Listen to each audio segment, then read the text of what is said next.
Las falsas denuncias dañan a inocentes y debilitan la confianza en la justicia. Por eso, le damos voz a sus protagonistas. No están solos, somos miles. Acompáñanos cada jueves, de 19 a 20 horas, por Raman TV.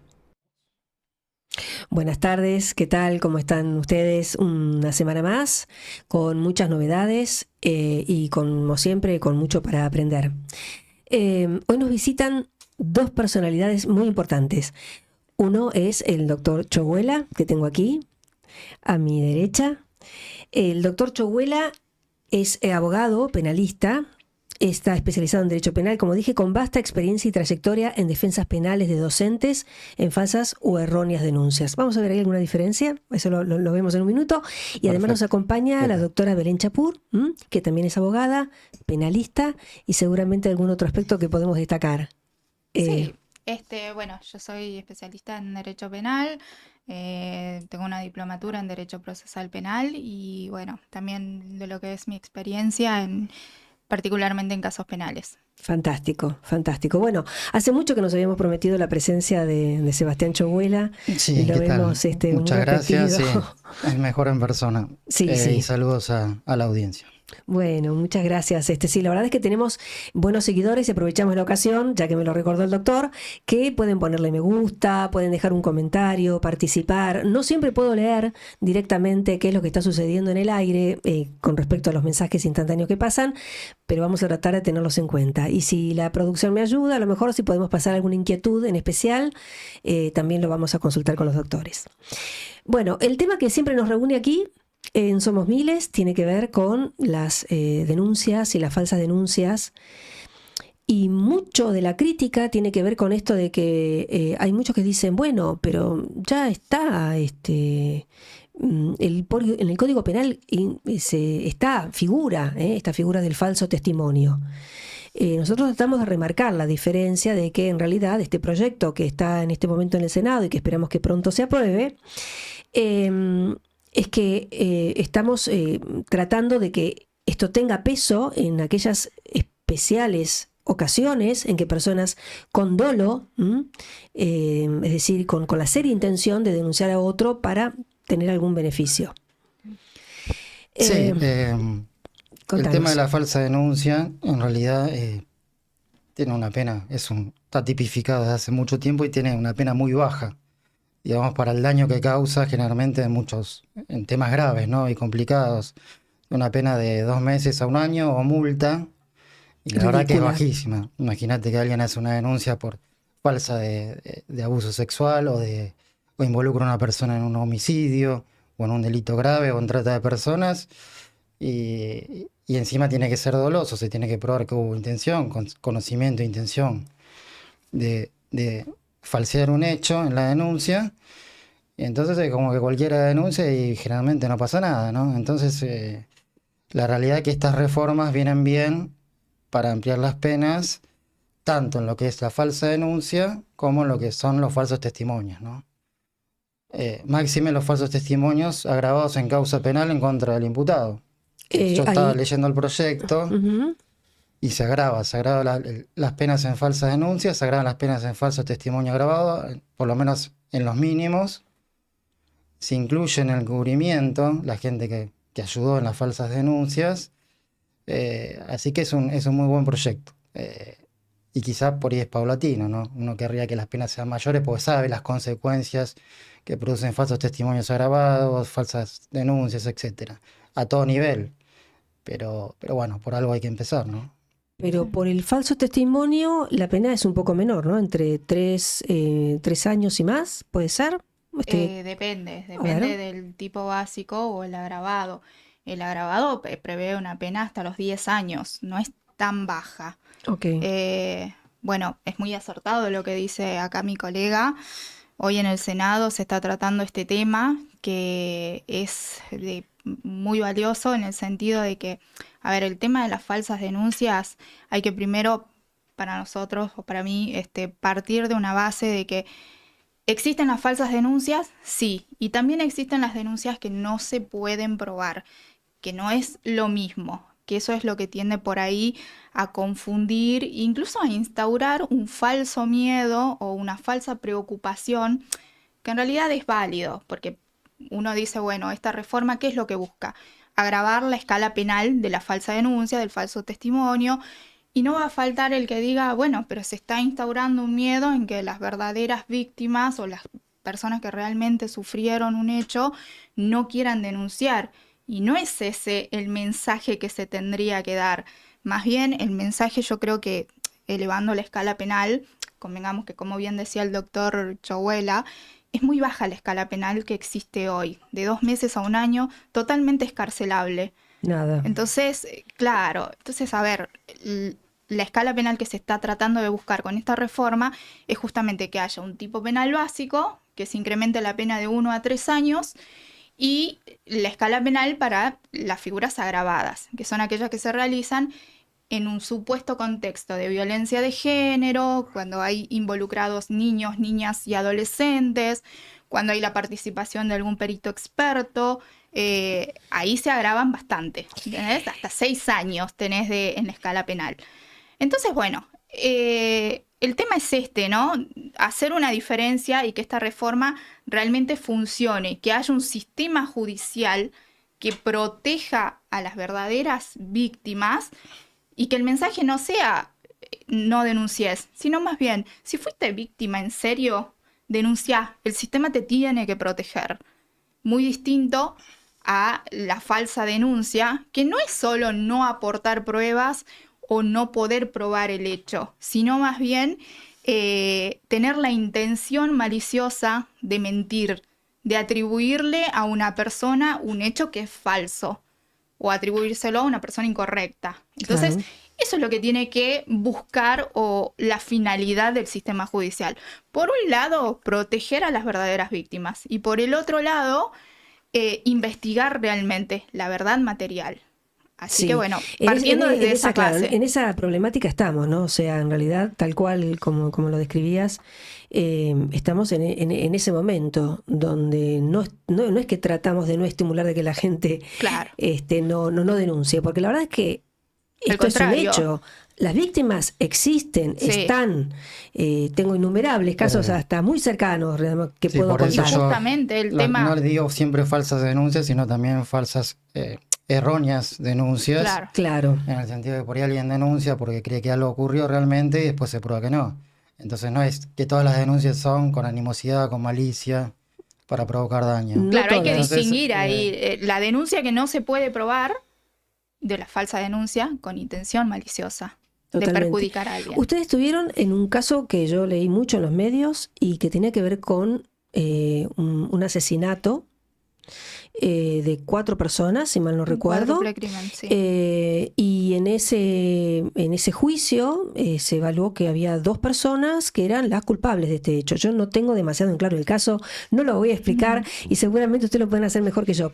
Pero es muy interesante el desenlace de todo esto, por eso lo traigo a colación, los escucho. no, en realidad se trata de 2 testigos que involucraron a una persona inocente directamente en el asesinato de 4 personas, 4 mujeres y 3 mujeres y una nena. Pasaron 10 años de procesos para que se llegue al juicio oral. Y el juicio oral fue en diciembre del año pasado y logramos que se condene a una de las testigos a 4 años y 6 meses de prisión de cumplimiento efectivo. Bueno, ahora le dieron el arresto domiciliario y al otro testigo a 7 años de prisión. El tema es que esas 2 personas mintieron y estigmatizaron a un inocente en el homicidio de 4 mujeres durante mucho tiempo.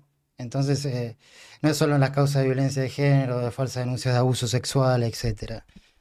Se tendría que agregar en otros temas como trata de personas, homicidios, etc.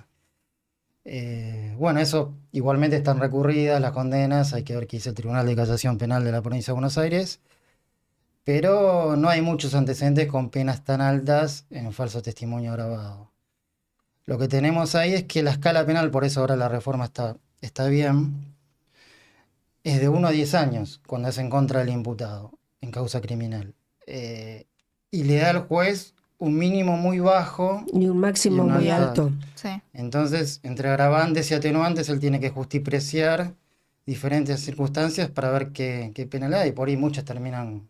Hay una consejera escolar, ¿no? Que terminó hace poco con un falso testimonio y terminó en 3 años en suspenso. Sí, lo Eh, tratamos aquí al caso de claro, dos chicos por que ahí hay fueron otros casos que acusados, pactan pena y Fernando terminan y 2 sí, años. sí, Entonces sí. fue a juicio oral y las penas, por suerte, terminan siendo altas y justas. Y realmente, bueno, cualquier proyecto de reforma tiene que aumentar todas estas penas. Más, yo no estoy muy de acuerdo con ese proyecto, sino tendrían que ser mayores, me parece. En Hay falso mucha gente que testimonio opina así. agravado. Hay mucha gente que opina así.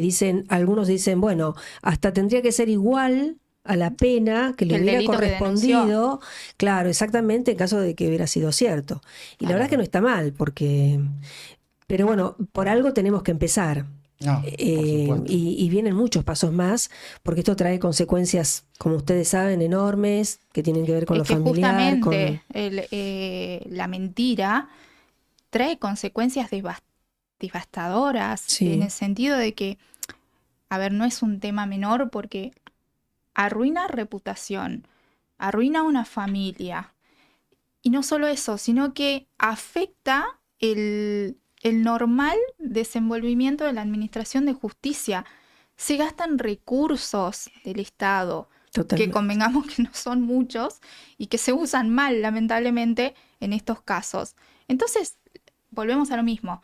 Las verdaderas víctimas quedan desprotegidas y se hace todo un despliegue en la administración de justicia a causa de estas falsas denuncias. Por eso digo, la mentira, a sabiendas que uno está mintiendo, tiene que tener consecuencias. Así como las verdaderas víctimas tienen que estar protegidas y se tiene que investigar un hecho, se tiene que hacer, bueno, las falsas denuncias, la gente tiene que saber, la sociedad tiene que saber que eso ya no puede ser gratis, que uno no puede ir y denunciar por denunciar, arruinarle la vida a un inocente y que no haya una consecuencia, o que la consecuencia sea, hablando mal y pronto, un chiste, Un chiste.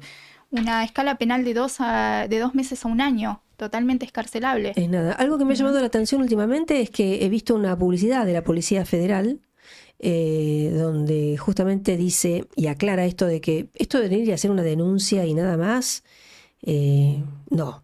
No, sean serios, hace como toda una propuesta muy seria, me pareció muy, muy responsable por parte de la policía para decir, miren, no vengan aquí a hacer una denuncia, Es y que si está después quieren bueno. retirarla, porque este es el otro problema también creo que hay, ¿no? Y es que si alguien se arrepiente de la denuncia que hizo, Las después retractaciones. dar un paso atrás es costoso. No sé qué pueden contar ustedes, pero los casos que yo conozco, Bueno, el tema de los docentes, en realidad, a veces se genera una psicosis colectiva. Están los grupos de WhatsApp de las madres, los padres, Mm. el boca a boca. eh, Es muy difícil probar que fue doloso con malicia en realidad cuando hay varias supuestas denuncias o víctimas. En jardín de infantes más que nada, ¿no?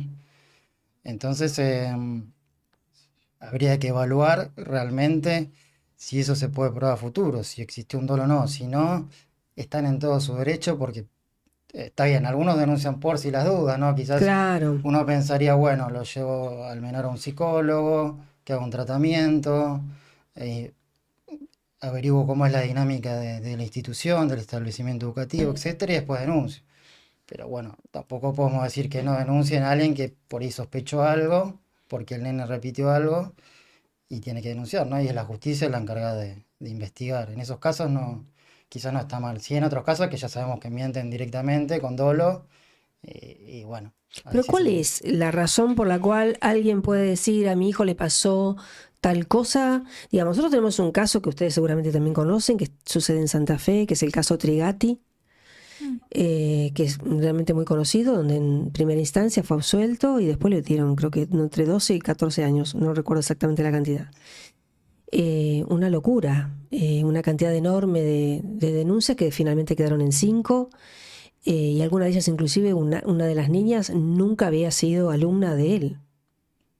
Claro, Entonces, por digo, hay eso. un efecto contagio. Sí. ¿Cómo funciona esto? ¿Cómo? Claro, lo que pasa es que justamente hay que hacer una diferencia ahí, ¿no? Entre la falsa denuncia, como te decía, la que uno hace con intención de mentir, y la errónea denuncia, como bien decía acá el doctor, que por ahí, más en los contextos educativos, en las escuelas, en la escuela primaria, de jardín, que por ahí los niños están en sus primeros pasos de comunicación, de contar las cosas, lo que les pasa, y también pasa por un hecho de cómo lo cuentan y cómo lo interpreta la madre o el padre.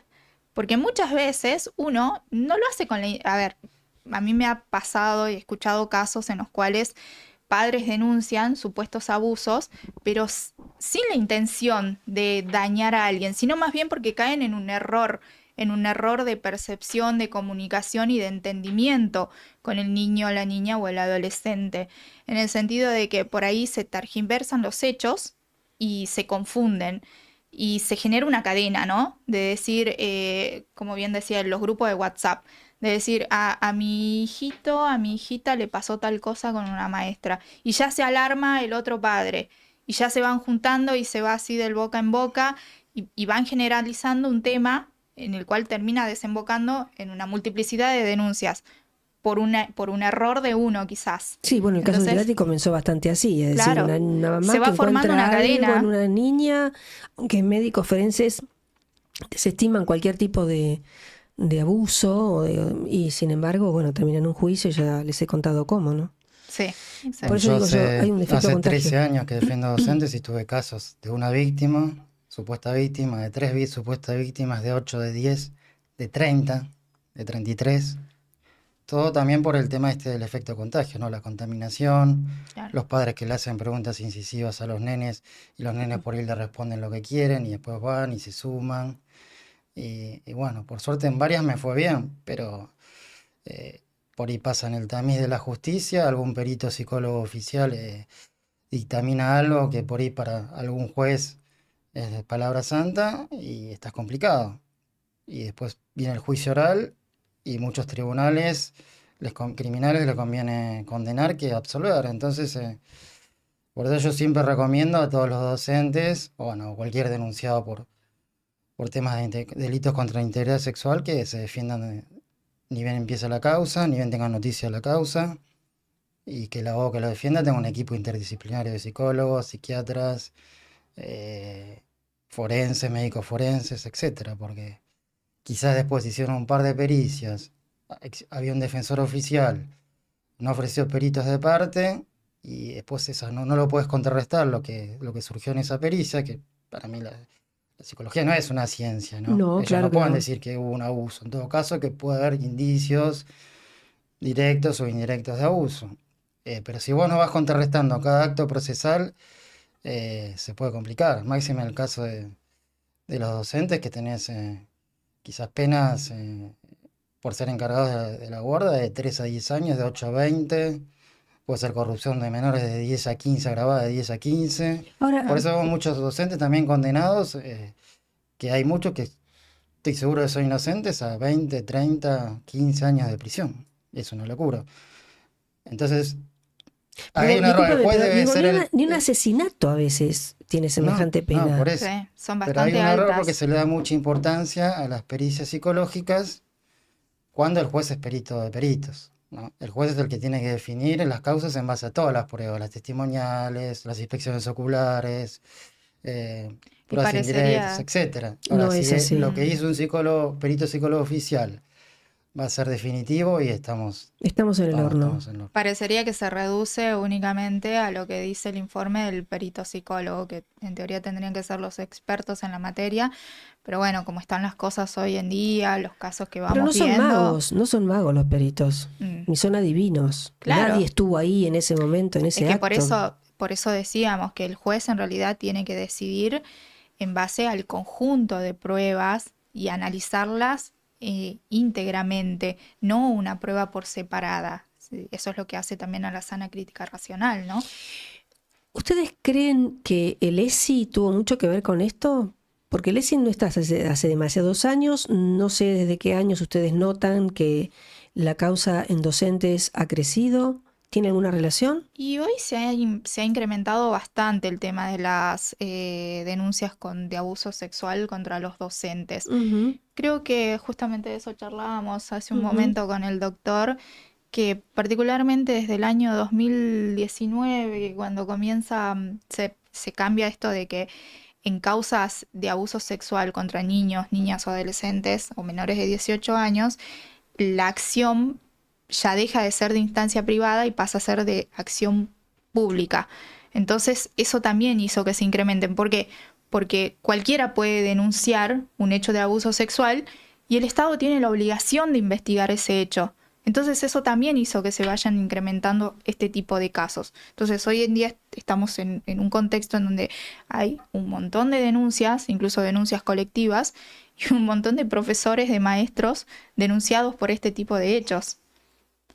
Sí, el tema es que hay muchos más docentes que por más que las causas terminen archivadas o ellos estén sobreseídos, etcétera, no quieren, están haciendo tareas pasivas, no quieren volver a dar clases frente a niños porque tienen miedo de que Claro. le hagan una nueva denuncia falsa o errónea o como la llamemos.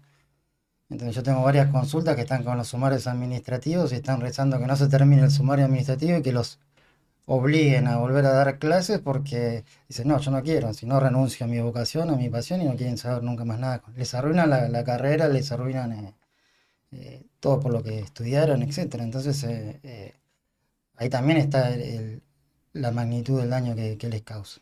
Además de que si tienen que contratar abogado particular, peritos psicólogos particulares, forenses, es todo un costo, ¿no? Para un docente quizás que a veces, bueno, los gremios apoyan un poco en algunos casos, en otros no, y es un tema también económico, ¿no?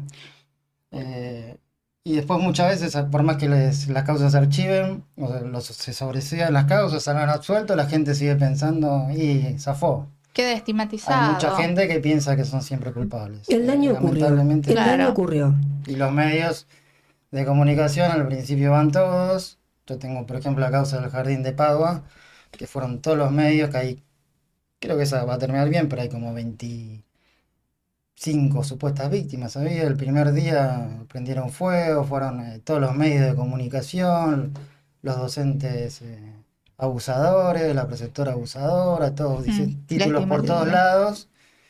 Y después por ahí cuando una causa sale bien, no lo publica nadie, sale en un No. pasquín chiquitito Claro, y y ya quedaron los no, primeros porque titulares. quizás no es lo que paga, no es lo que garpa, no sé.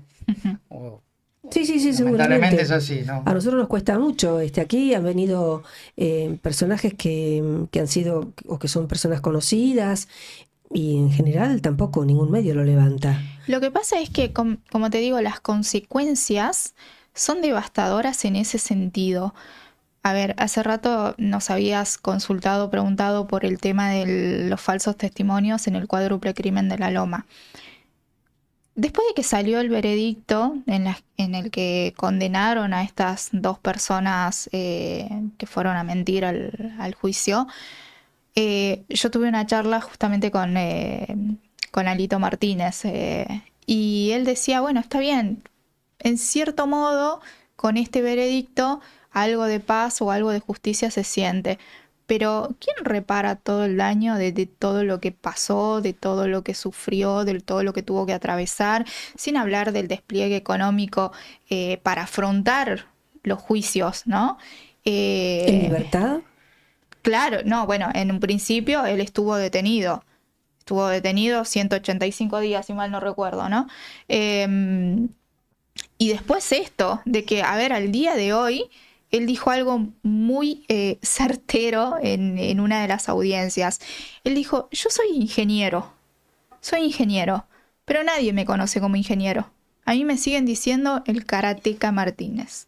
A mí me siguen diciendo Eso me así. pareció muy interesante también, porque leí que el juez determinó que no se pueden dirigir No se más en puede forma más. pública. A ver, ¿me lo aclaran un Exactamente. poquito? Los Sí, sí, escucho. en realidad el juez Caputo Tártara del Tribunal Criminal 4 de La Plata, en uno de los que también es novedoso, eh, exhortó a los medios de que no se lo llame más el karateca, porque desde hace 10 años, 12 años se lo conocía como el karateca, que se instaló también en la opinión pública al principio. Tengo que decirlo también, por la querella en su momento estaba el fiscal Garganta, estaba, perdón, por la fiscalía y por la querella estaba el doctor Burlando. El doctor Burlando es muy mediático, ¿no? Y en ese momento hablaba del karateca asesino en los medios, el karateca asesino, el arte de matar. En los medios creían realmente que él tenía algo que ver y quedó estigmatizado. Entonces, no digo que por el doctor, sino No, no, por no, todo no, el porque los accionar médicos, judicial y perdón, porque por los los medios, testigos falsos. claro, Sí, repitieron y estuvo un montón de repitieron. tiempo detenido, lo defendió el doctor Beley, un gran abogado de La Plata. Fue a juicio oral incluso a pesar de eso, porque no había nada, cuando descubrieron que no había ADN en él, era imposible que él haya estado en la escena del crimen. Y el que condenó a Quiroga, que es el albañil, que había ADN de esta persona por todos lados. Fue una sola persona la que cometió esos 4 homicidios. Y a pesar de todo, que tuvo que soportar un juicio oral.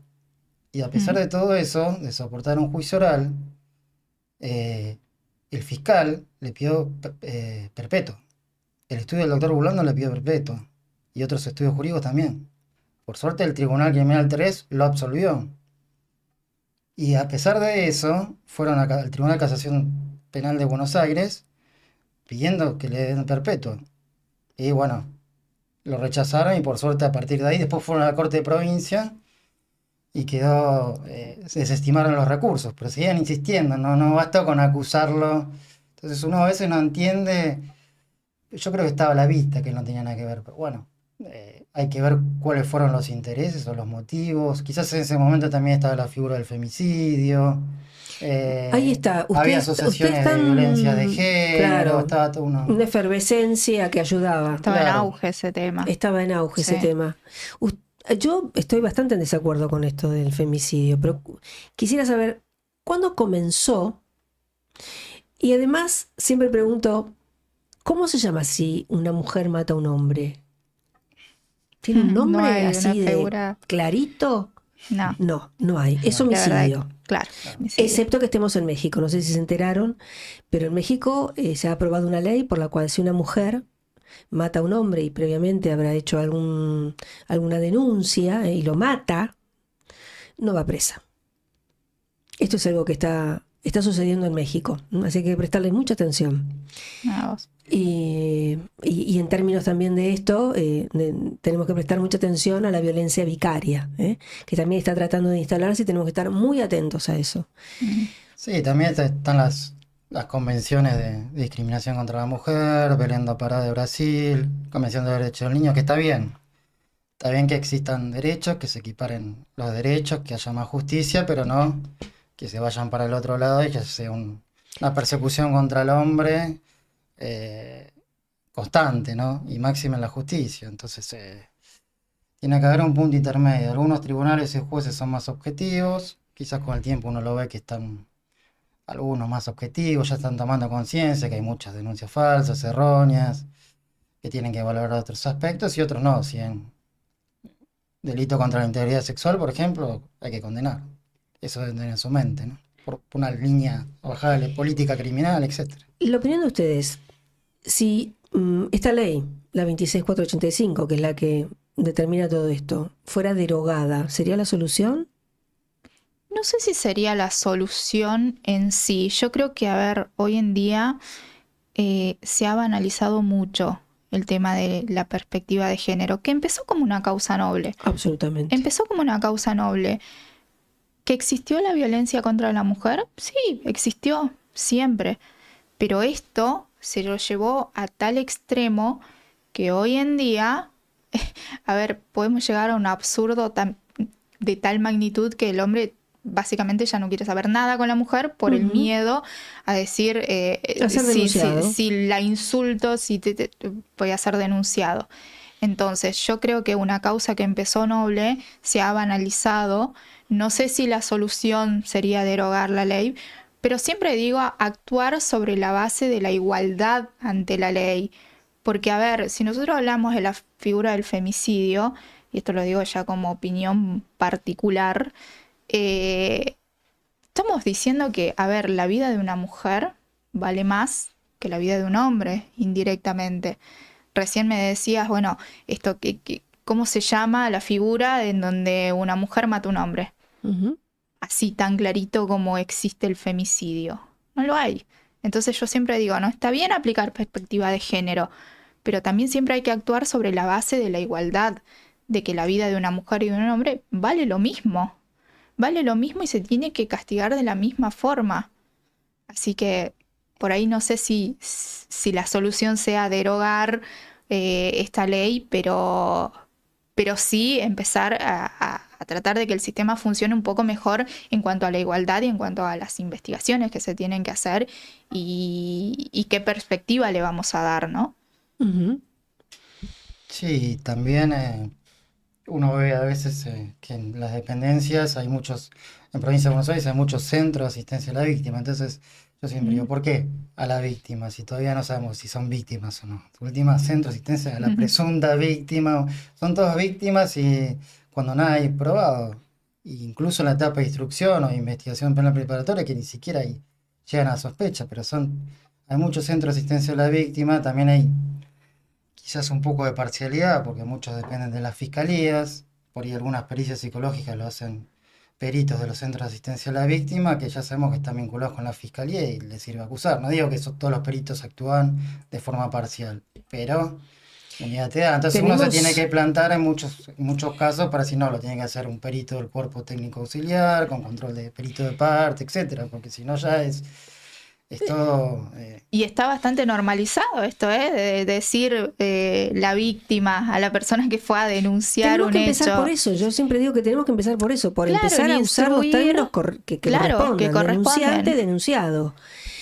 Es un... Así como el imputado goza de la presunción de inocencia y es No culpable siempre, después, lamentablemente. bueno, en la teoría, Ujú. y debe ser considerado culpable luego de una sentencia firme, la supuesta víctima también tiene su calidad de denunciante hasta que no Ujú. se pruebe el hecho que denunció. Entonces, creo que hasta en cuestiones de términos se ha normalizado llamarles víctimas, o la frase esta de hermana, yo te creo, y con eso se ha banalizado un montón de cosas, ¿no? Bueno, justamente creo que el gran culpable también de toda esta temática tiene que ver con los niños, en que los niños dicen siempre la verdad. También, exactamente. Eso es un... No, Claro, claro.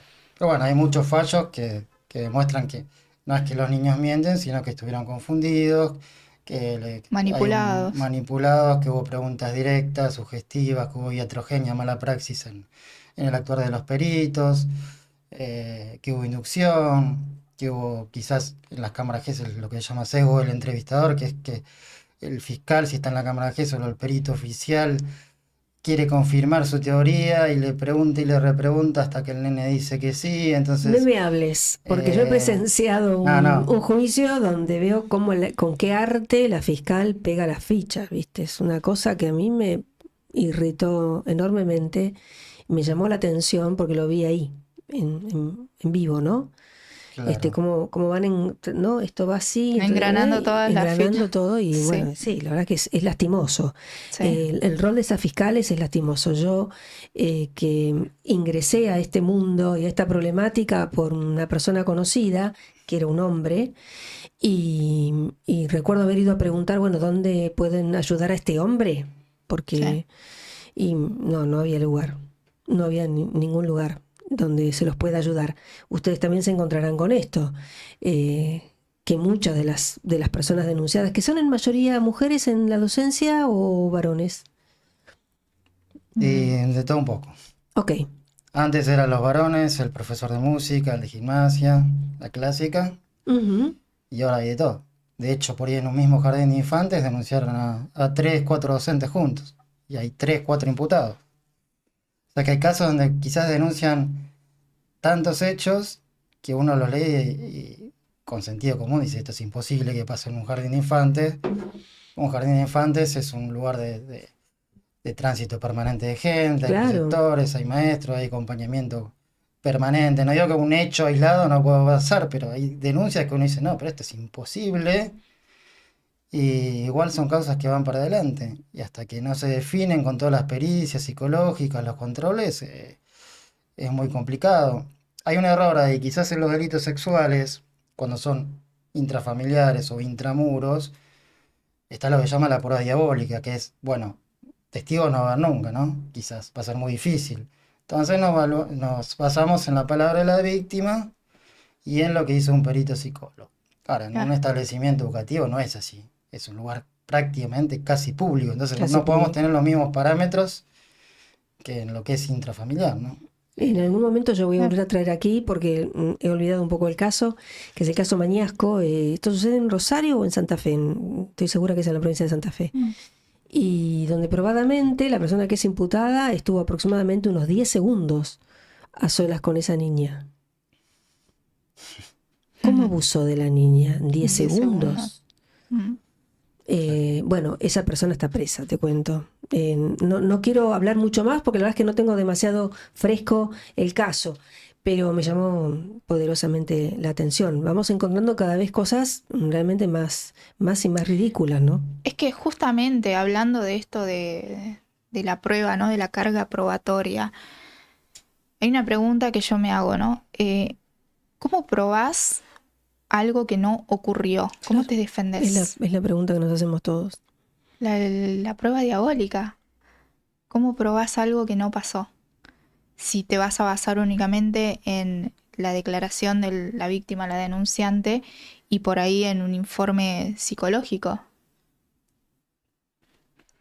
Sí, No. también hoy vemos que hay muchos peritos que están cuestionados, ¿no? Ya sean oficiales, Mm. están con juicios, Sí, bueno, o justamente psicólogos particulares que generan la idea también algunos en los padres de que pasó algo y realmente después sí hay muchas denuncias contra peritos psicólogos. En la zona oeste en un momento había un lugar donde incluso que fue denunciado y yo la vi en varias causas que aparecía una asociación, ahora no me acuerdo cómo se llama. No sé si era salud activa o no. sí, claro. Mm. Hay Debe muchas ser esa. asociaciones que Hay- también les conviene, ¿no? Sí, sí, sí. Como todo. Que incluso hasta hacían cámara Gesell. Hacían un proyecto de cámara Gesell previo a un juicio. Una locura. Una locura. Una Ya locura. los nenes ya estaban con una idea Yo, claro, preconcebida y ya estaba todo contaminado para que después cuando vayan a la justicia repitan como un loro lo que le implementaron previamente. yo he presenciado esta declaración donde una niña le tomaron la cámara Gesell después de 4 años del hecho. Claro. No, tampoco. No es válido. Eso no puede ser válido. Y no. La pandemia, todo lo que vos quieras, no puede ser válido. No, y Sin lo embargo, fue feo en una esos prueba. casos, Y fue una prueba importante. lo feo de esos Claro. casos, uno tiene que oponerse, obviamente, porque puede estar lo que llamamos la implementación de falsos recuerdos. Claro.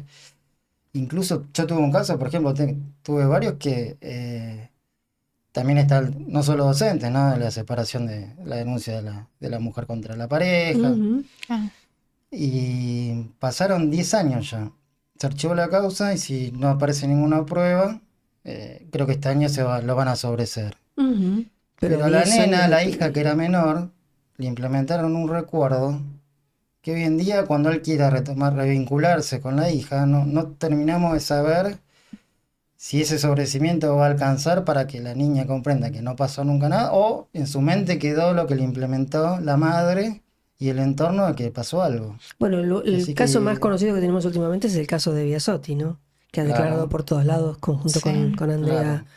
claro. También hay una cuestión, de esto Boca. hablando de la perspectiva de género y de los expertos o especialistas que tienen en sus manos indagar sobre estos temas, como ser los peritos psicólogos, ese sesgo de, a veces yo no lo entiendo, ¿no? De, por ejemplo, en el caso Ángel, la psicóloga, que se pregonaba como psicóloga feminista.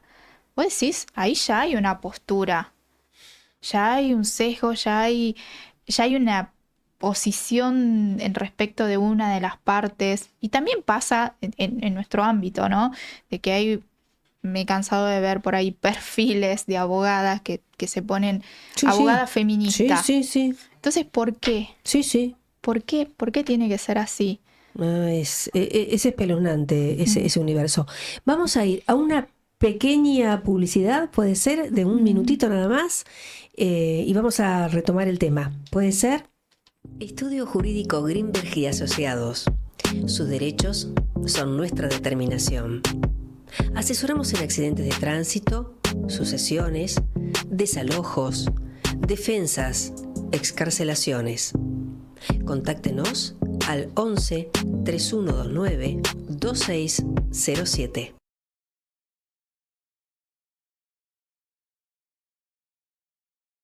Volvemos. Bueno, aquí tenemos justamente el más claro ejemplo de las personas a la que en el último 17 de abril, hace una semana, el viernes pasado, estaba este póster donde muestra a las personas implicadas en el caso de Ángel. Ahí tenemos arriba, a mi derecha, a la asesora Verónica Roldán. Ella es la asesora defensora de menores en Comodoro Rivadavia. Y después tenemos a las, que solamente está allí una, que es Jennifer Grisel Leiva, que es la rubia que está en la parte superior a la izquierda. Abajo está el juez que es Pablo Pérez. Y finalmente la pareja que habría asesinado al pequeño Ángel, que es Michael González y Mariela Altamirano, madre del niño. Estas dos personas además están denunciadas ya, como también y veníamos hablando, hay varias psicólogas denunciadas. En Rosario comenzó bastante esto, y también estuvimos con el doctor Bianco, que también lo hizo, porque algunas de aquellas que habían sido denunciadas en la ciudad de Rosario también pertenecían a La Plata. AEVAS es otra de las asociaciones que también tiene mucho que ver con esto. También lo hemos mencionado varias veces, con Rosansky a la cabeza. Uh-huh. Bueno, vamos a llamar, entonces, si te parece. No, vamos a hacer una cosa más que me había olvidado, que es mostrar las fotos. Si podemos, puede ser. Las fotos de esta convocatoria que se hizo hoy en la Plaza de los Dos Congresos, que justamente tienen que ver con este reclamo de los derechos para proteger a los niños, ¿no? Ahí lo vemos a Sebastián Brites, que dirigió algunas palabras junto con algunas personas desde esta agrupación que se llama Niñez Protegida. Aquí lo vemos a Franco, que también ha podido dar su testimonio acerca de lo que él ha vivido en los últimos años. Y tenemos algunas fotos más de algunas personas que estaban por allí reunidas. Y bueno, fue una forma de encontrarnos y de lamentablemente encontrar muchos casos que tienen que ver con gente que está altamente, ¿no? damnificada por todo esto. Ustedes me hablaban de una parte importante, que es la psicología. Sí, es cierto que yo también tengo entendido que hay alguna agrupación que ha tenido una fuerza muy importante en esa zona. Y tenemos, bueno, además la experiencia de Gisoni, con algunas de estas asociaciones que lamentablemente levantaron polvareda con todo esto, y esos niños, hoy ya hombres, fueron manejados con una impunidad enorme, ¿no? Lo terrible de todo esto además es que algunas de ellas todavía tienen algunos cargos en la actividad pública. Entre ellos la señora Andrea Vázquez, ex esposa de Pablo Gisoni, y Liliana Hendel, que también ocupa allí un cargo. Yo quisiera que alguna vez se dieran explicaciones de esto, porque es muy serio que 3 chicos se hayan alejado así de su padre durante tanto tiempo y nadie pague por ello. Bueno, vamos a pasar, si podemos, a escuchar la otra pata, al otro extremo, ¿puede ser? ¿Tenemos conexión con Guido? Bien. Guido Galafasi estuvo aquí hace 1 año y medio aproximadamente. Él nos dio su testimonio. Él era profesor de la Universidad de Quilmes, y no siempre es una denuncia que tiene que ver a lo mejor con una vida matrimonial o no, sino que tiene que ver con una especie de celos. Aquí se muestra otro escenario, que es el escenario como de celos por algún espacio que es importante acceder, y entonces, bueno, ¿cómo hago? En aquel momento, cuando vino el señor Galafasi, vino él contando su propio caso, y hoy sabemos que existe hasta una asociación de docentes universitarios que han sido denunciados, o que por lo menos no se los deja participar claramente, depende hasta inclusive del signo político al que pertenezcan, pueden participar o no, y si no, están como casi con con la seria posibilidad de que sean denunciados. Bueno, vamos a pasar entonces a la comunicación. ¿Qué tal? Buenas tardes, doctor Galafasi. ¿Cómo está usted? Hola, ¿cómo te va, Marcela? Un gusto estar nuevamente con ustedes. Bien, si me pueden subir un poquitito el retorno, así lo escuchamos mejor al señor Galafasi. Contaba yo brevemente que hace un año, aproximadamente un año y pico, estuvo aquí dando testimonio de lo que había sucedido y esto ha crecido. Tengo aquí a dos personas, son ambos abogados, penalistas, que han desarrollado mucho el tema, pero de todo lo que tiene que ver con infancia. Yo digo, existe el otro extremo, y es justamente el extremo de los universitarios. ¿Qué está pasando por allí?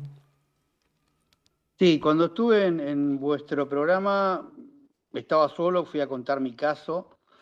Después fui conociendo, yo sabía que había otros casos, que no era el único en la universidad, en el mundo universitario. Y bueno, fui conociendo otros casos, nos fuimos contactando y terminamos configurando hace muy poquito, de hecho, nuestra presentación pública, por decirlo de alguna manera, fue en las últimas jornadas contra la falsa denuncia que se hizo en el Senado, un día antes de que salga el dictamen por comisión de la ley. Es un caso bastante particular, bastante diferente a todo el resto de las falsas denuncias. ¿Sí? Se utiliza la misma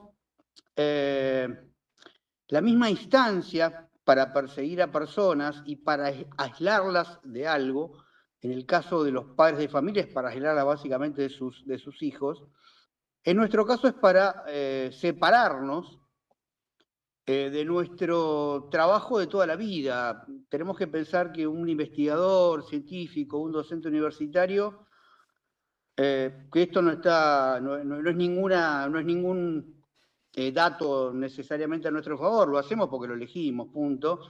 Dedicamos nuestra vida a esto, es realmente una vocación, ¿no? Entonces, no es solo un trabajo, es una decisión de vida de cómo elegir transitar la vida. Digo, yo ya estoy a punto de jubilarme, y la verdad que me cortaron las patas absolutamente, digamos, tengo una jubilación, me voy a jubilar materialmente, pero en términos de lo que fue mi proyecto de vida, que lo tenía claro desde muy chico, qué es lo que quería hacer, bueno, me anularon de manera absoluta. Bueno, conformamos esto que hemos llamado Académicos contra las Falsas Denuncias. Porque es un modus, esto de las falsas denuncias en el mundo de la universidad es un modus operandi, no es un caso aislado. Y tiene que ver con la instalación de los llamados protocolos de género, desde hace un par de años, básicamente el furor, todos sabemos, de esta ideología identitarista, absolutamente individualista, sectaria. El furor fue en 2018, bueno, a partir de ahí se empiezan a generar protocolos, lo que llaman protocolos de género. Cabe aclarar que en las universidades no hay protocolos de violencia de absolutamente nada. El único protocolo de violencia es el de violencia de género, ¿sí? Ahora bien, Como si no tuviéramos ejemplos, ¿no? Casi que ahora, lamentablemente todos los días, con chicos que ingresan a las escuelas con armas, etcétera. exactamente. No hay protocolos de discriminación de ninguna clase, ¿sí? Ni que hablar de corrupción, ni que hablar de los privilegios que tienen los rectores, que cobran entre 10 y 15 palos. Nos asustamos de lo que cobran los diputados y los senadores y los rectores cobran lo mismo o más. ¿Sí? Además de un montón de cuestiones de prebendas que tienen un auto a su disposición las 24 horas al día, etcétera. Una serie de montos por encima, de gastos de representación, viajes, se la pasan viajando a todos lados, ¿no? Con la excusa de que están representando la universidad, hacen turismo mundial durante sus 4 años de gestión. Bien, esta gente que arma los protocolos de género, con lo cual, a ver, todo lo que se define como violencia de género y pelear contra la violencia de género es, en principio, se basa en una demanda absolutamente legítima, ¿sí? Nadie puede estar, bueno, hay gente que sí, aunque no lo diga, nadie puede estar a favor de ninguna clase de violencia contra otro, contra un igual, independientemente del sexo que sea, digamos. Entonces, hay un montón de casos de violencia, uno de ellos es discriminación y violencia contra la mujer, que no necesariamente, y no es el caso del mundo universitario donde está mayormente representado, todo lo contrario. Ahora bien, entonces, basados en un dato real, legítimo de la realidad, armaron estos protocolos de violencia de género, que son, si uno lo analiza en sentido bastante estricto, son absolutamente inconstitucionales. Porque como todo este tipo de falsas denuncias, quien denuncia alcanza con que diga, con el relato, diga, a mí me acosó, me violentó de tal manera, y listo, ya está. No buscan pruebas. El modus operandi en todos los casos, en todas las universidades, es no buscar pruebas. Al contrario, el acusado es el que termina presentando las pruebas, con lo cual da vuelta a un derecho jurídico fundamental de las sociedades contemporáneas modernas, ¿sí? Que es el que cualquiera es inocente hasta que se demuestra lo culpable. Al contrario, lo que tiene que pasar acá, como en el resto de los casos de falsas denuncias, los denunciados hacemos todo lo posible para demostrar que eso es falso, con lo cual tampoco es fácil demostrar que un relato es falso. En algunos casos sí. En mi caso, la denuncia principal fue muy fácil demostrar. Lo que pasó en mi caso y lo que pasa en todos lados es que la estructura de poder de la universidad y la instancia administrativa que arma el sumario ignora las pruebas presentadas por los denunciados. Las ignora absolutamente. O sea, Ahora lo que bien, usted nos está explicando es que normalmente esto no sucede en el mundo de la justicia, del mundo en lo civil o en lo penal, sino dentro como un formato de sumario dentro de la universidad, ¿ok? Ok. es claro, básicamente y fundamentalmente son lo que se llama instancias administrativas internas, ¿sí? A una universidad. Esto sucede fundamentalmente, aunque seguramente no de manera exclusiva, en universidades públicas, ¿sí? Toda institución pública se ampara en lo que es el derecho administrativo y como cada universidad es autónoma, tiene su propio reglamento de instancias administrativas, ¿sí? Que implican, es como una especie de juicio, pero juicio interno administrativo de la universidad, no es ni civil ni penal, no tiene nada que ver con el sistema judicial, pero básicamente lo que implica es o bien algún tipo de penalización interna, alguna suspensión, o bien una expulsión, se llame cesantía o se llame exoneración.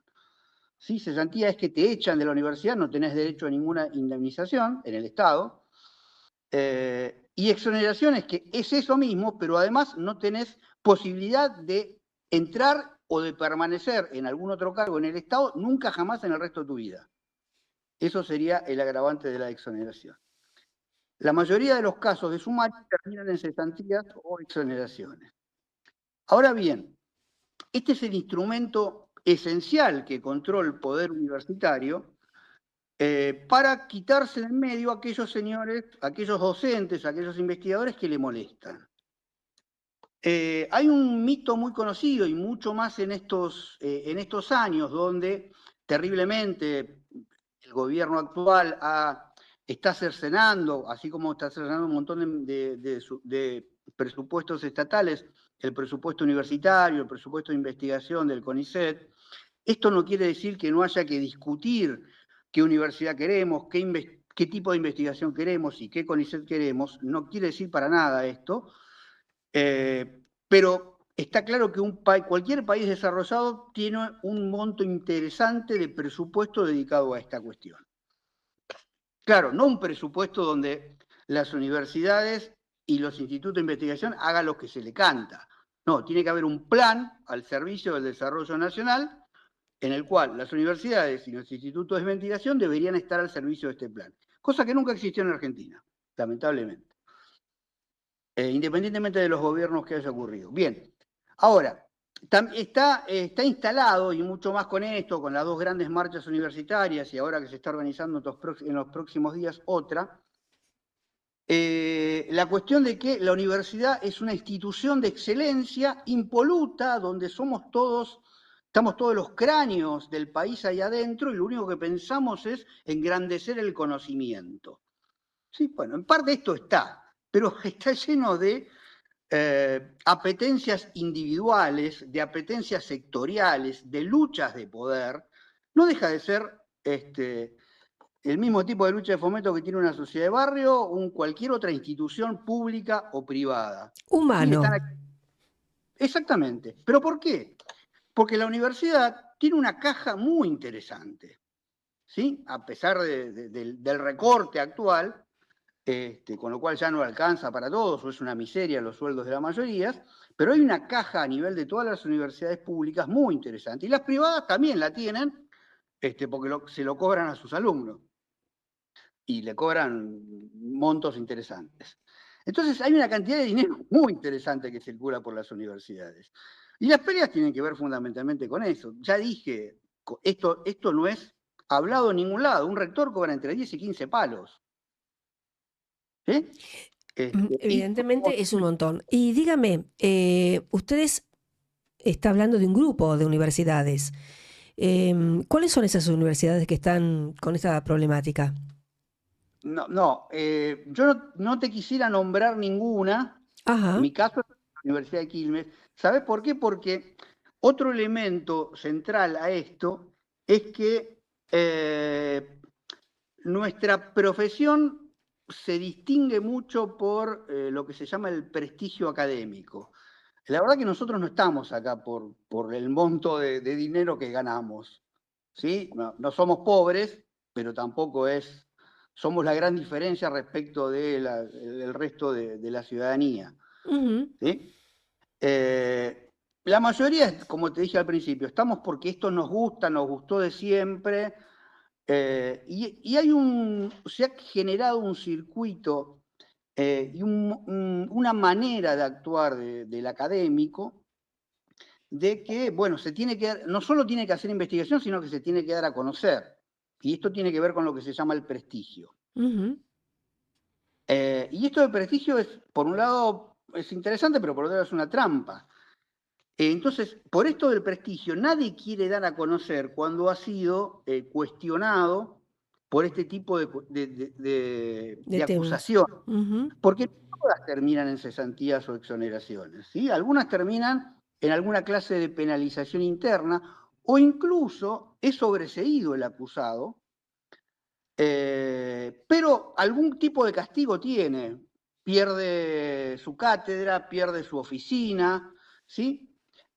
¿Por qué? Porque se ha instalado tan fuertemente esto de la violencia de género que ningún rector, y ahora quiero hacer una diferenciación, pero ningún rector ante una denuncia de violencia de género quiere estar del lado denunciado, no, siempre va a estar del lado denunciante, ¿sí? Porque es el clima que se generó en los últimos años. Sí, claro. Ahora, a esto es importante por qué algunos terminan en cesantía y exoneración y otros no. Si bien hay excepciones, pero básicamente podríamos trazar dos grandes caminos. Te termino de contestar lo de las universidades, porque no te las nombro. Te puedo nombrar, pero seguro que están todas.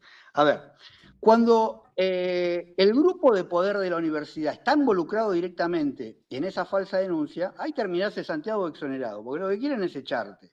Porque no hay otro mecanismo en la universidad, así como en el Estado, fácil para echarte sin indemnización.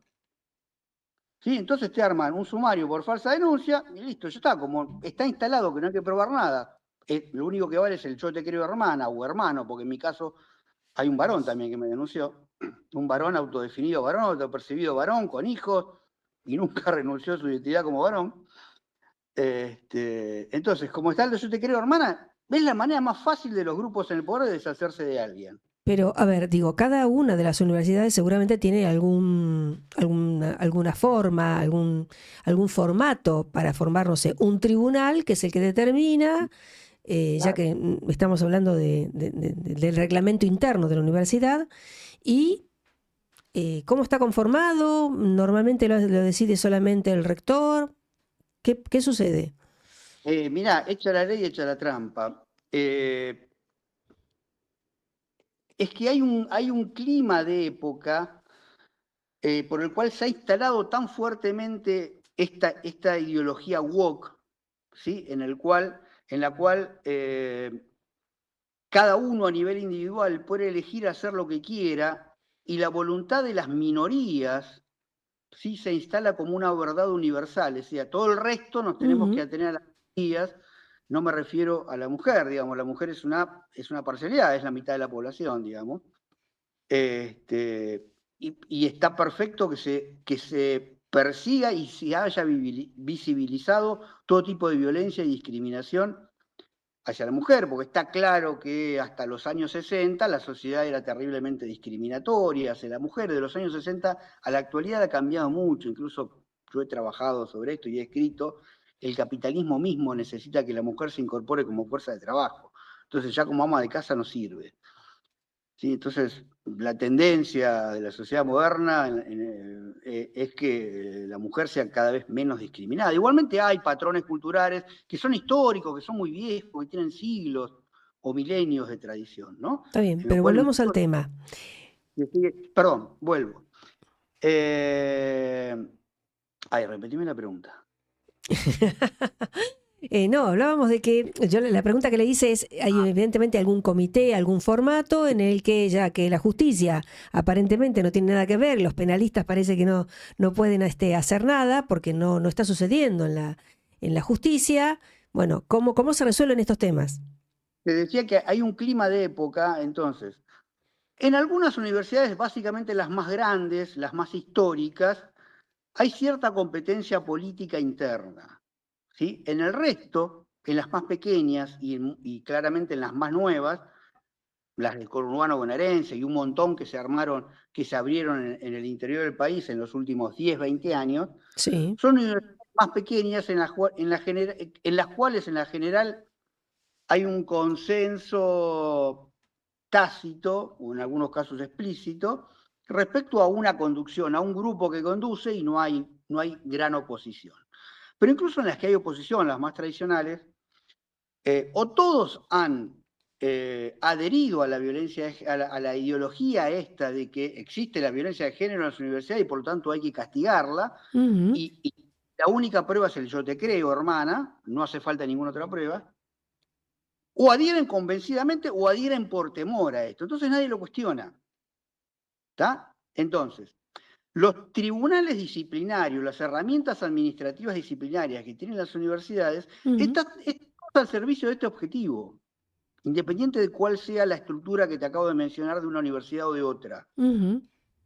¿Sí? Ok. Eh, eh, a ver, tanto en los casos en los cuales es el grupo de poder en el cual te hace el sumario, o en aquellos casos donde toman la denuncia de una fulana que no tiene ninguna representación en el poder, pero que también la siguen. En muchos casos de este último, termina siendo sobreseído el acusado, pero igualmente Sí, sí, se consecuencia. queda manchado. ¿Ustedes tienen alguna pregunta para algún comentario? No, si ante la simple denuncia los separan preventivamente, o eso pasa Eh, también en las eh, escuelas públicas, pasa eso.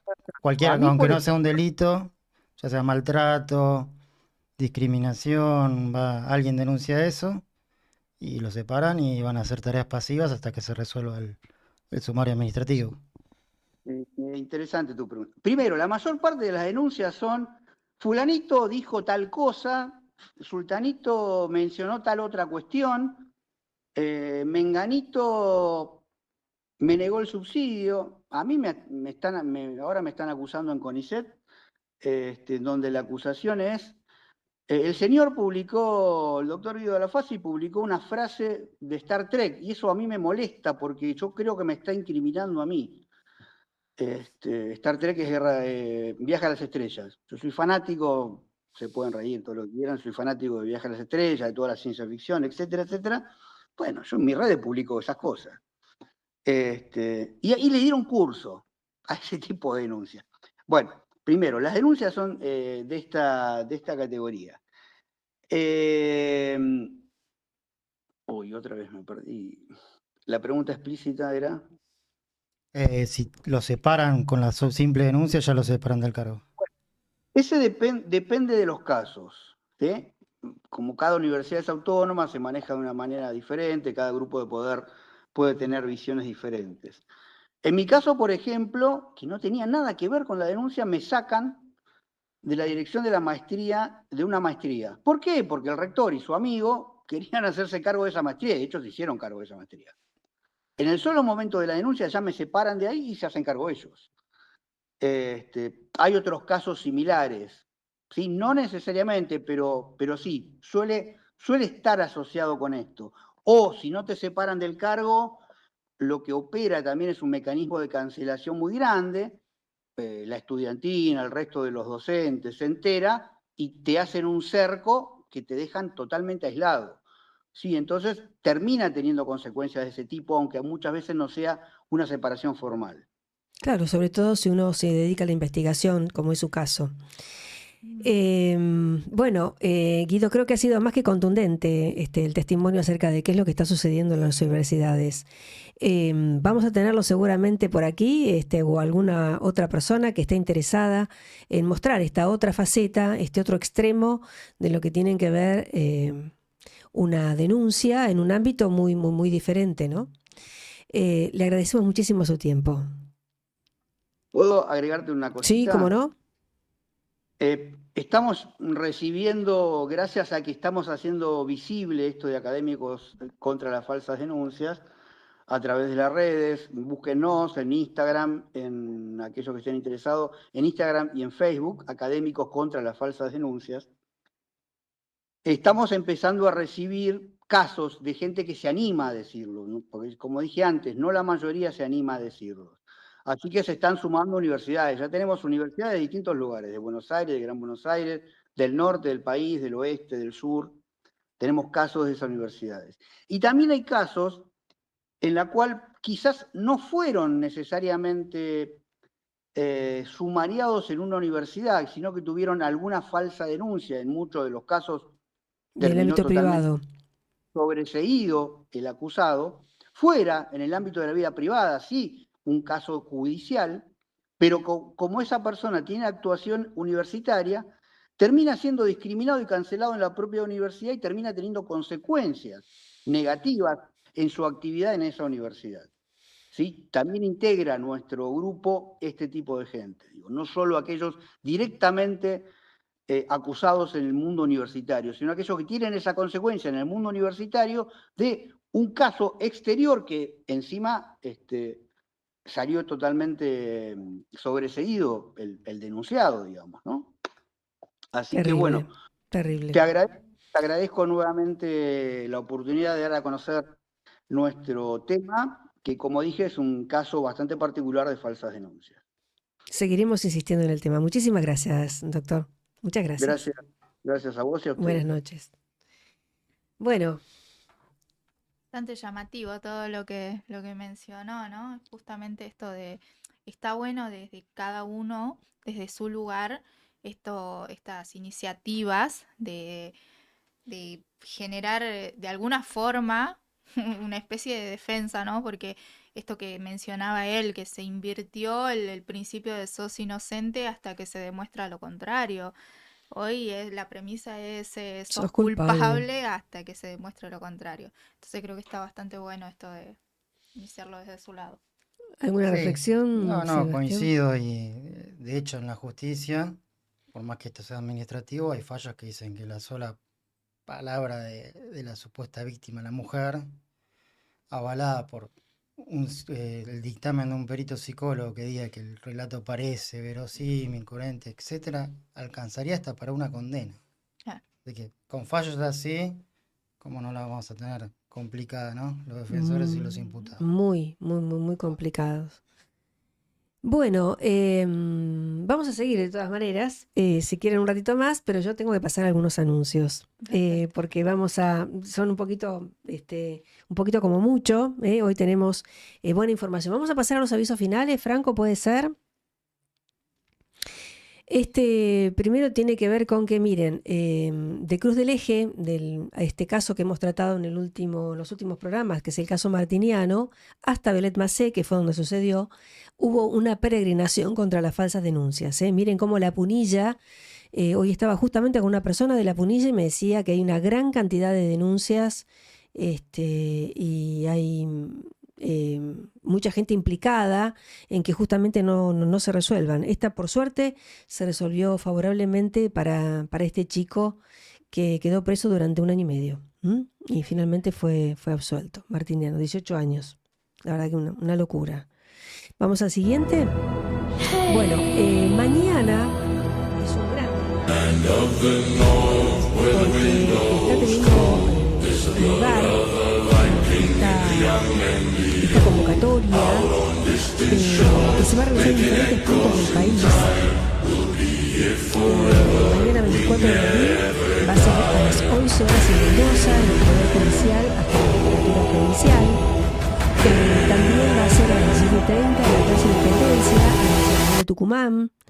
También a las 12 horas aquí, en Talcahuano, en Cava, Talcahuano 550, en el Palacio de Justicia. Mañana, 12 horas, esta es una convocatoria a nivel internacional. También mañana a las 17 a 19 en el monumento de la bandera en Rosario, en la ciudad de Rosario. Y si ustedes me permiten,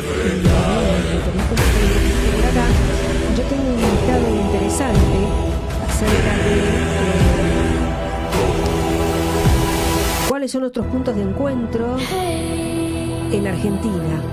La convocatoria se realiza con origen puntos de encuentro determinados en todo el país y continúan sumándose ciudades.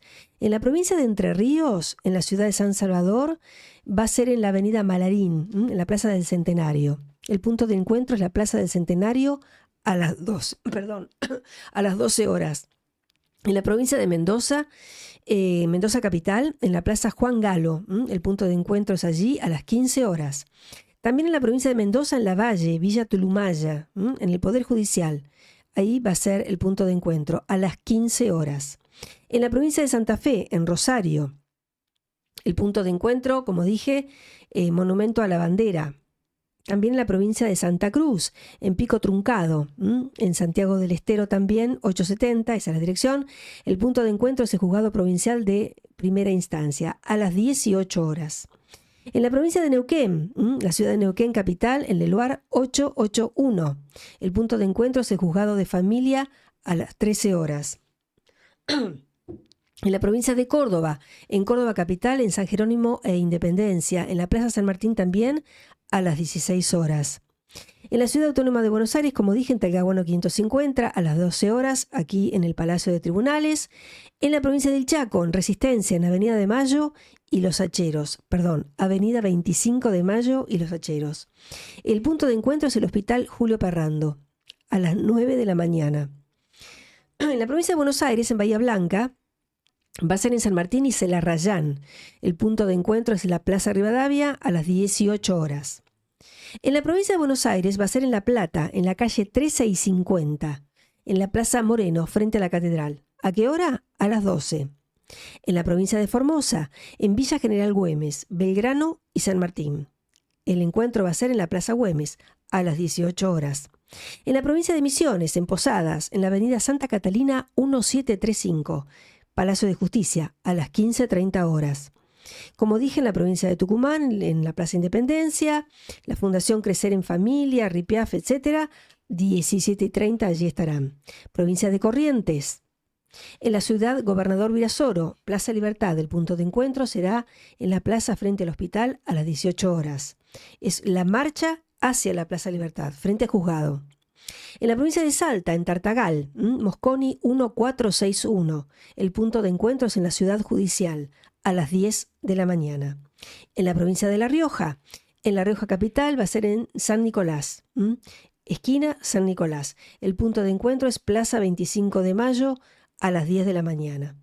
Esto debería tener, la verdad, que cobertura nacional, es decir, la réplica en cada una de estas provincias que he mencionado. Como verán, Es bastante cuantiosa. Esperemos que mucha la gente que está tratando de visualizar y de visibilizar esta terrible problemática que nos está tocando a todos. Vamos a ir al siguiente anuncio, que tiene que ver con la presentación del libro, que es del libro del licenciado Pablo Martínez Suárez de Lima. Es la jornada sobre falsas denuncias. Esto va a ser en Neuquén, el viernes 1 de mayo a las 18 horas en el Salón del Centro de Empleados de Comercio, Perito Moreno 645, Neuquén Capital. Ojalá pudiéramos estar allí. Esperemos que también después pueda hacerlo en Cava. Esto va a ser una entrada libre y gratuita. Esto lo organizan los padres de Río Negro y Neuquén.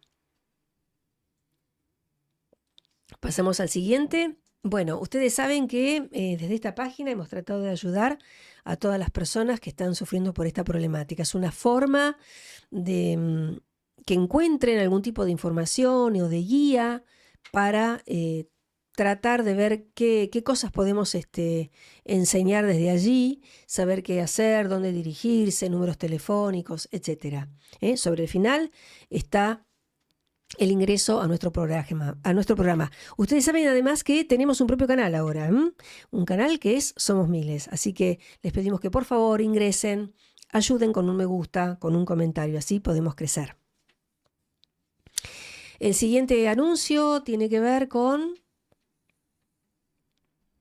una cosa que me olvidé del mensaje anterior, y es que en la cajita de descripción recuerden que tienen allí un formulario que ustedes pueden completar si tienen o están sufriendo algún tipo de problemática debido a alguna denuncia falsa. Lo que estamos tratando de ahí es de aunar un montón de data. Por favor, háganlo, nos ayudan un montón. El siguiente aviso, como siempre, tiene que ver con que ustedes saben que este espacio lo tenemos que abonar. Estamos buscando siempre voluntades para gente que o bien quiera donar o bien quiera promocionar su producto, su servicio. Podemos también de alguna forma hacerle algún flyer o ayudar en la publicidad del mismo. Todo pueden hacerlo a partir de allí, de hoy.somos.miles. Muchas gracias a todos los que mes a mes nos ayudan. Muchas gracias. Aquí tenemos el anuncio de otra vez de Rights. Este es un caso muy conocido que cada vez está tomando más importancia. Esperemos tener novedades muy pronto. Él está en este momento alojado, les cuento, en Devoto. Él estuvo además detenido en la ciudad de Viedma durante mucho tiempo. Y ustedes saben que este caso ha cobrado mucha relevancia. Va a cobrar mucho más cuando tengamos muchos entretelones para contar. Pasamos entonces ahora sí a despedirnos, excepto que ustedes quieran agregar algo más e invitarnos a decirles cuáles son sus redes para quienes puedan querer encontrarse con ustedes. Nos escuchamos. Bueno, yo estoy en las redes sociales como Liz Chapur en Instagram y en Facebook también como Liz Chapur. Y si no, en mi número de contacto personal que es 11 24 58 12 43. Fantástico. Doctor. No, Sebastián Chobulo. Ahí En nomás. Facebook, en Instagram. No tengo TikTok ni Twitter tengo, pero no lo uso tampoco. Soy de otra generación. yo. Bueno, fantástico. Bueno, entonces nos estamos viendo ya hasta el próximo jueves. Somos Miles. Buenas tardes. Necesito pedirle a la sociedad que me ayude a viralizar este video. Tengo que contarle lo que está pasando en la causa de mi hijo que tramita en el Tribunal de Familia número 2 de San Nicolás de los Arroyos. Desde hace un poquito más de 12 meses, mi hijo tomó la decisión de no tener más contacto con la progenitora. Mi hijo sufrió lesiones que descubrí yo el 1 de febrero de 2022, pero no fue lo único. Mi hijo viene sufriendo violencia de forma desmedida desde hace 6 años. Y con mucha valentía el año pasado tomó la decisión él de tomar distancia de la progenitora y del perverso del padre de la progenitora. Estas dos personas no encontraron todavía los límites en la justicia y necesito viralizar esto porque el Tribunal de Familia número 2 de San Nicolás está trabajando con perspectiva de género. Hay una infinidad de datos que confirman esto que estoy haciendo. El 3 de febrero denuncié a 4 funcionarios judiciales en fiscalía. Se acaba de desestimar esa denuncia. Mi hijo manifestó que en la última audiencia la psicóloga del tribunal y la asesora de menores, cuando él repetía ante la insistente pregunta de estas funcionarias que él no quiere ver más a la madre, y los motivos siempre fueron los mismos que planteó, que sufrió lesiones, amenazas, maltrato psicológico permanente, tanto la psicóloga como la asesora de menores le hacían gestos, lo intimidaban, y Felipe, cuando salió de la audiencia, fue lo primero que manifestó, su incomodidad, porque fue presionado por estas 2 funcionarias. Denuncié esto ante la Fiscalía y se desestimó. Estos funcionarios están trabajando con perspectiva de género. Yo recibí 4 falsos perímetros. El último falso perímetro fue 30 días antes de la Cámara Gesell. En la audiencia del 30 de marzo del 2023, el funcionario Silvio Gil me amenazó con que si seguía insistiendo, iban a impedir el contacto entre mi hijo y yo. El 6 de julio ingresa ese falso perímetro y mi hijo llega a la Cámara Gesell sin tener contacto conmigo, con las amenazas de la progenitora, y es lo que declara en Cámara Gesell. Estar declarando bajo amenaza de la progenitora. Estas personas, tanto la progenitora como el padre de la progenitora, tuvieron el beneficio de la suspensión del juicio por la causa penal. Están caminando la calle con mucha tranquilidad los 2. No encuentran los límites en la justicia. La justicia permanentemente presiona a mi hijo y me presiona a mí. Nosotros estamos encerrados, no contando con las garantías judiciales. Hay una violencia institucional desmedida y mi hijo está pidiendo ayuda desesperadamente porque sabe que va a volver a pasar lo que ya ocurrió 5 veces. La abogada de la otra parte, que manifiesta tener una amistad con la psicóloga Lorena Torrero, que en sus informes subjetivos, productos de entrevistas, escribe favorablemente a la progenitora, favorablemente al padre de la progenitora, pero los datos de las evaluaciones científicas la contradicen. Evaluaciones científicas que se llevaron adelante por sugerencia de ella con el profesional que ella sugirió. Esos informes se pueden corroborar por las evaluaciones que hacemos. El informe de la otra parte indica que la vida de mi hijo corre riesgo, indica que esta persona tiene una interpretación diferida de la realidad. Y la licenciada Torrero le sugiere al juez que mi hijo tiene que estar con la progenitora.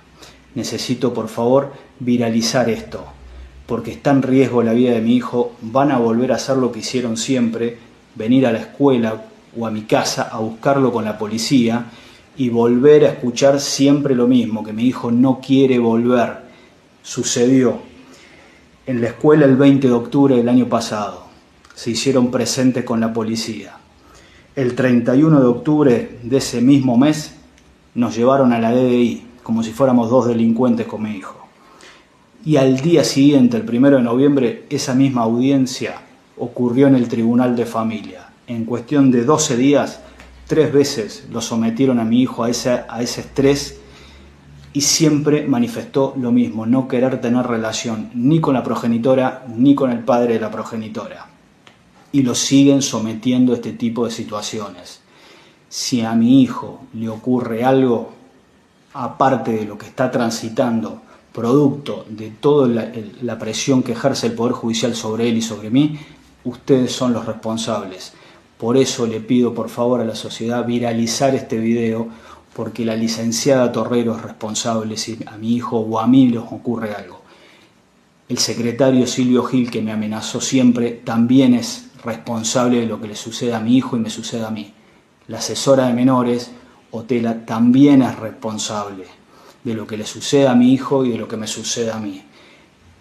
Por favor, le pido a la sociedad, ayúdennos porque no nos dejan en paz. Mi hijo necesita llevar una vida tranquila y está siendo presionado permanentemente por estos funcionarios y la otra parte no encontró los límites judiciales hasta ahora.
Podcast.